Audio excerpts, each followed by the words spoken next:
Now, how can we reduce this carbon dioxide that is in the atmosphere? And not just reducing the emissions, which is still adding more, as I explained. How can we reduce it?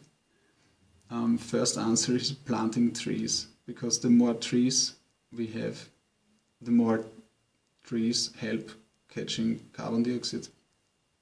So this should always be kept in mind, especially if you ask yourself later, how can I create biochar? And where can I get my charcoal from? So how can we reduce the carbon dioxide from the atmosphere? First answer, planting trees.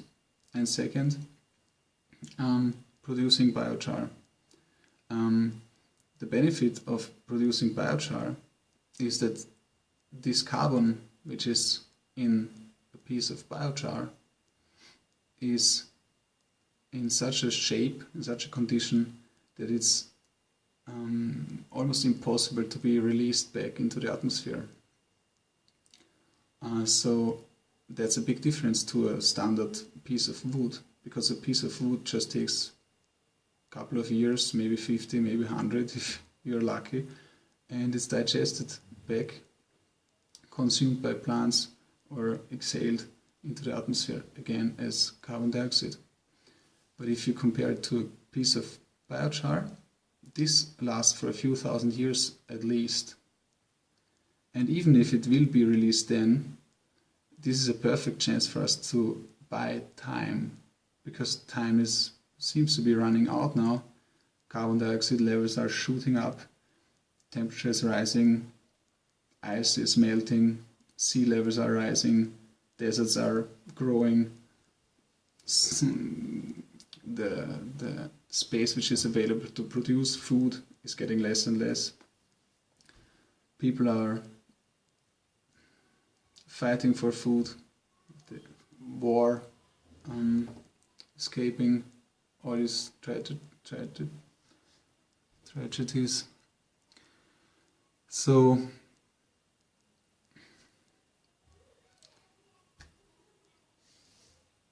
to catch carbon dioxide is a quite multi-level task, or I mean it has effects on many levels. But back to the topic, the carbon circle. We add carbon by burning fossil fuels. We can reduce carbon dioxide by planting trees and making charcoal from some of them. But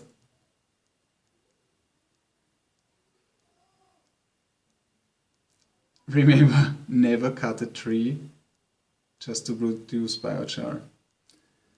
If you cut a tree, make sure you plant enough trees that will continue his work.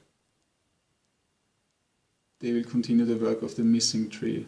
So you have to plant a few small trees to have the balance for next year, so to speak. Because a big tree can catch a lot of carbon dioxide.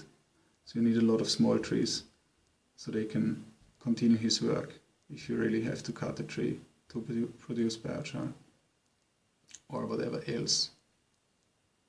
Would be good to replace it and to be generous with the replacement. So the carbon loop, the fossil fuels, the reducing of the amount of carbon dioxide which is in the atmosphere. Because if you plant a tree, if you produce biochar, you are actually reducing the amount that is in the atmosphere. If you reduce your emissions, that's good, but you still add more carbon dioxide to the atmosphere.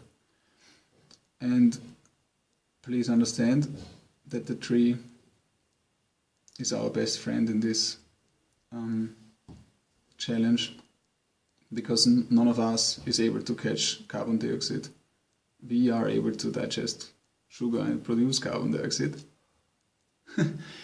but we need the trees. Keep that in mind.